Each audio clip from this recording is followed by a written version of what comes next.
नमस्ते। मैं डॉक्टर नीलम अग्रवाल गीता एवं गीता प्रवचन के पठन में आपका पुनश्च स्वागत करती हूँ। 9वां अध्याय हम पढ़ रहे हैं। विनोबा जी कहते हैं कि इसमें ईश्वरार्पणन करने में अधिकार भेद की झंझट नहीं है। जो कुछ करते हैं वो ईश्वर को अर्पण कर दो। तो आगे पढ़ते हैं। विनोबा जी कहते हैं, कृष्ण के सारे जीवन में उसका बचपन बहुत ही मधुर है। बाल कृष्ण की ही विशेष उपासना की जाती है। वह ग्वाल बालों के साथ गायें चराने जाता, उनके साथ खाता पीता और हंसता खेलता। इंद्र की पूजा करने के लिए जब ग्वाल बाल निकले तो उसने उनसे कहा, इंद्र को किसने देखा है, उसके उपकार ही क्या है। पर यहाँ गोवर्धन पर्वत हमें प्रत्यक्ष दिखाई देता है। यहाँ गायें चरती है, इसमें पानी के सोते बहते हैं, अतः इसी की पूजा करते हैं। ऐसी बातें वह उन्हें सिखाया करता। जिन ग्वालों में खेला, जिन गोपियों के साथ हंसा बोला, जिन गाय बछड़ों में रमा, उन सब के लिए उसने मोक्ष का द्वार खोल दिया। कृष्ण परमात्मा ने अपने अनुभव से यह सरल मार्ग बताया है। बचपन में उसका गाय बछड़ों से संबंध रहा, बड़े होने पर घोड़ों से। मुरली की ध्वनि सुनते ही गाय गदगद हो जाती और कृष्ण के हाथ फेरते ही घोड़े फुरफुराने लगते। वे गाय बछड़े और वे रथ के घोड़े केवल कृष्ण में हो जाते। पाप योनि माने गए उन पशुओं को भी मानो मोक्ष मिल जाता था। मोक्ष पर केवल मनुष्य का ही अधिकार नहीं बल्कि पशु पक्षियों का भी है। यह बात श्री कृष्ण ने स्पष्ट कर दी है। अपने जीवन में उन्होंने इस बात का अनुभव किया था। जो अनुभव भगवान को हुआ वही व्यास जी को भी हुआ। कृष्ण और व्यास दोनों एक रूप ही है। दोनों के जीवन का सार भी एक ही है। मोक्ष न विद्वत्ता पर निर्भर है न कर्म कला पर। उसके लिए तो सीधी सादी भक्ति ही पर्याप्त है। मैं कहने वाले ज्ञानी पीछे ही रह गए। भोली भाली श्रद्धालु स्त्रियां उनसे आगे बढ़ गईं। यदि मन पवित्र हो और सीधा भोला पवित्र भाव हो तो फिर मोक्ष कठिन नहीं है। महाभारत में जनक सुलभा संवाद नामक प्रकरण है। उसमें व्यास जी ने एक ऐसे प्रसंग की रचना की है जिसमें राजा जनक ज्ञान प्राप्ति के लिए एक स्त्री के पास गए हैं। आप लोग भले ही बहस करते हैं रहे कि स्त्रियों को वेद का अधिकार है या नहीं, परंतु सुलभा तो यहाँ प्रत्यक्ष जनक राजा को ब्रह्म विद्या सिखा रही है। वह एक मामूली स्त्री और जनक कितना बड़ा सम्राट, कितनी विद्याओं से संपन्न, पर उस महाज्ञानी जनक के पास मोक्ष नहीं था। इसलिए व्यासदेव ने उसे सुलभा के चरणों में झुकाया। ऐसी ही बात उस तुलाधार वैश्य की। जाजली ब्राह्मण उसके पास ज्ञान पाने के लिए जाता है। तुलाधार कहता है, तराजू की डंडी सीधी रखने में ही मेरा सारा ज्ञान समाया हुआ है। वैसी ही कथा व्याध की है। व्याध ठहरा कसाई। पशुओं को मारकर वह समाज की सेवा करता था। एक अहंकारी तपस्वी ब्राह्मण को उसके गुरु ने व्याध के पास जाने के लिए कहा। ब्राह्मण को आश्चर्य हुआ कि कसाई मुझे क्या ज्ञान देगा। ब्राह्मण व्याध के पास गया। व्याध क्या कह रहा था? मांस काट रहा था, मांस धो रहा था और साफ करके उसे बिक्री के लिए रख रहा था।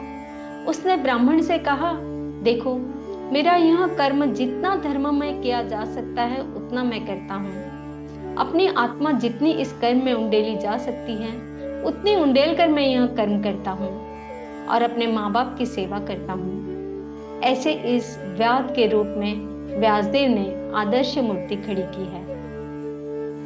महाभारत में ये जो स्त्री, क्षुद्र, वैश्य आदि की कथाएं आती हैं, उनका उद्देश्य यही है कि सबको यह साफ साफ दिख जाए कि मोक्ष का द्वार सबके लिए खुला है। इन कथाओं का तत्व इस 9वें अध्याय में बतलाया गया है। इन कथाओं पर इस अध्याय में मुहर लगाई गई है। राम का गुलाम होकर रहने में जो मिठास है वही व्याध के जीवन में है। नरसिंह मेहता की हुंडी सकारने वाले, एकनाथ के यहाँ कांवर भरकर लाने वाले, दामाजी के लिए हरिजन नौकर बनने वाले, महाराष्ट्र की प्रिय जनाबाई को कूटने पीसने में मदद करने वाले भगवान तुकाराम जी कहते हैं, सज्जन कसाई की भी उतने ही प्रेम से मदद करता है। सारांश यह है कि अपने कृत्यों का संबंध परमेश्वर से जोड़ना चाहिए। कर्म यदि शुद्ध भावना, पूर्ण और सेवामय हो तो यह यज्ञ रूप ही है। कर्मफल भगवान को अर्पण करें। 9वें अध्याय में यही विशेष बात कही गई है। इसमें कर्मयोग और भक्ति योग का मधुर मिलाप है। कर्मयोग का अर्थ है कर्म तो करना है परंतु फल का त्याग कर देना है। कर्म ऐसी खूबी से करो कि फल की वासना चित्त को न छुए। यह अखरोट के पेड़ लगाने जैसा है। अखरोट के वृक्ष में 25 वर्ष में फल लगते हैं। लगाने वाले को अपने जीवन में शायद ही उसके फल चखने को मिले, फिर भी पेड़ लगाना और उसे बहुत ही प्रेम से पानी पिलाना। कर्मयोग का अर्थ है पेड़ लगाना और फल की अपेक्षा न रखना। और भक्ति योग किसे कहते हैं? भावपूर्वक ईश्वर के साथ जुड़ जाने का अर्थ है भक्ति योग। राजयोग में कर्मयोग और भक्ति योग दोनों इकट्ठे हो जाते हैं। राजयोग की कई लोगों ने कई व्याख्याएं की है, परंतु राजयोग यानी कर्मयोग और भक्ति योग का मधुर मिश्रण, ऐसी थोड़ी में मेरी व्याख्या है। कर्म तो करना है पर फल प्रभु को अर्पण कर देना है। बड़ी मिठास है इसमें। फल छोड़ने का यह अर्थ नहीं कि फल कोई लेगा ही नहीं। कोई ना कोई तो फल लेगा ही, किसी न किसी को तो वह मिलेगा ही। फिर ऐसे तर्क खड़े हो सकते हैं कि इस फल को पाएगा वह इसका अधिकारी भी है या नहीं। कोई भिखारी घर, जैसे एक उदाहरण है कि कोई भिखारी घर आ जाता है तो हम झट से कहते हैं, अरे तू खासा मोटा ताजा है, भीख मांगना तुझे शोभा नहीं देता, चल जा। हम यह देखते हैं कि उसका भीख मांगना उचित है या नहीं। भिखारी बेचारा शर्मिंदा होकर चला जाता है। हम में सहानुभूति का पूर्ण अभाव होता है, तो फिर भीख मांगने वाले की योग्यता हम जानेंगे कैसे?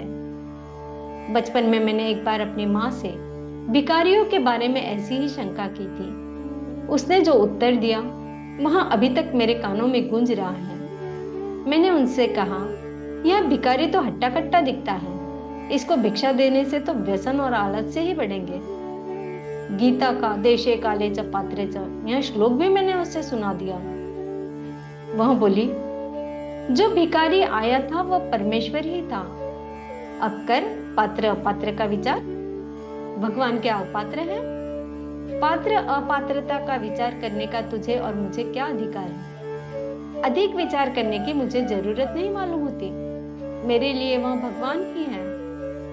माँ के इस उत्तर का कोई जवाब अभी तक मुझे नहीं सूझा है। दूसरों को भोजन कराते समय मैं उनकी पात्र अपात्रता का विचार करता हूँ, परंतु अपने पेट में रोटी डालते समय मुझे यह ख्याल तक नहीं आता कि मुझे भी इसका कोई अधिकार है या नहीं। जो हमारे दरवाजे आ जाता है उसे अभद्र भिखारी ही क्यों समझा जाए? जिसे हम देते हैं वह भगवान ही है, ऐसा हम क्यों न समझे? आइए कुछ श्लोक पढ़ते हैं। 9वां अध्याय 8वां श्लोक चल रहा है। प्रकृतिं स्वामवष्टभ्य विसृजामि पुनः पुनः भूतग्रामम् इमं कृत्स्नं वशं प्रकृतेर्वशात्। 84 लाख योनियों में भी सभी प्राणी अपनी प्रकृति के कारण बार बार मेरी इच्छा शक्ति से विलीन और उत्पन्न होते रहते हैं। यह सभी पूर्ण रूप से स्वतः ही मेरी प्रकृति के अधीन होते हैं। न च मां तानि कर्माणि निबध्नन्ति धनंजय उदासीन वदासीन असक्तम तेषु कर्मसु। हे धनंजय, यह सभी कर्म मुझे बांध नहीं पाते, क्योंकि मैं उन कार्यों के बिना किसी फल की इच्छा से उदासीन भाव में स्थित रहता हूँ। मयाध्यक्षेण प्रकृतिः सूयते सचराचरम् हेतुनानेन कौन्तेय जगत् विपरीत वर्तते।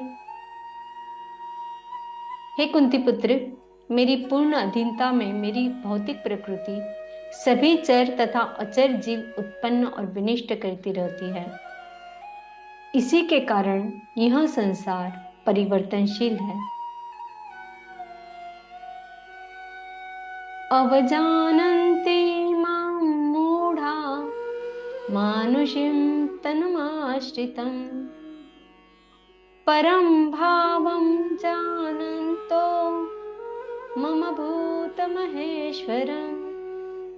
मूर्ख मनुष्य मुझे अपने ही समान निकृष्ट शरीर आधार वाला समझते हैं, इसलिए वह सभी जीवात्माओं का परम ईश्वर वाले मेरे स्वभाव को नहीं समझ पाते।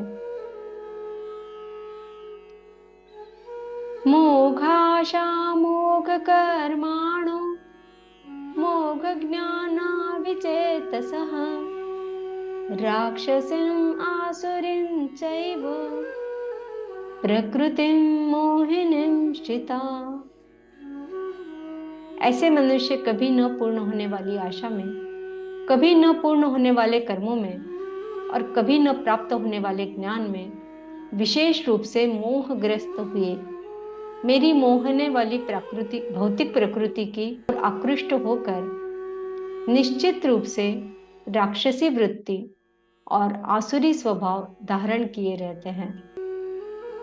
महात्मानस्तु मां पार्थ दैवीं प्रकृतिम् आश्रिताः भजन्ति अनन्यमनसो ज्ञात्वा भूतादिम् अव्ययम्। हे पृथ्वीपुत्र, मोह से मुक्त हुए महापुरुष दैवीय स्वभाव को धारण करके मेरी शरण ग्रहण करते हैं और मुझको सभी जीवात्माओं का उद्गम जानकर अनन्य भाव से मुझ अविनाशी का स्मरण करते हैं। सततं कीर्तयन्तो मां यतन्तश्च दृढव्रता नमस्यन्तश्च मां भक्त्या नित्ययुक्ता उपासते। ऐसे महापुरुष दृढ़ संकल्प से प्रयत्न करके निरंतर मेरे नाम और महिमा का गुणगान करते हैं और सदैव मेरी भक्ति में स्थिर होकर मुझे बार बार प्रणाम करते हुए मेरी पूजा करते हैं। ज्ञान यज्ञेन चाप्यन्ते यजन्तो मामुपासते एकत्वेन पृथक्त्वेन बहुधा विश्वतो मुखम्। कुछ मनुष्य ज्ञान के अनुशीलन द्वारा यज्ञ करके, कुछ मनुष्य मुझे एक ही तत्व जानकर, कुछ मनुष्य अलग अलग तत्व जानकर अनेक विधियों से निश्चित रूप से मेरे विश्व स्वरूप का ही पूजन करते हैं। श्री कृष्णार्पणम।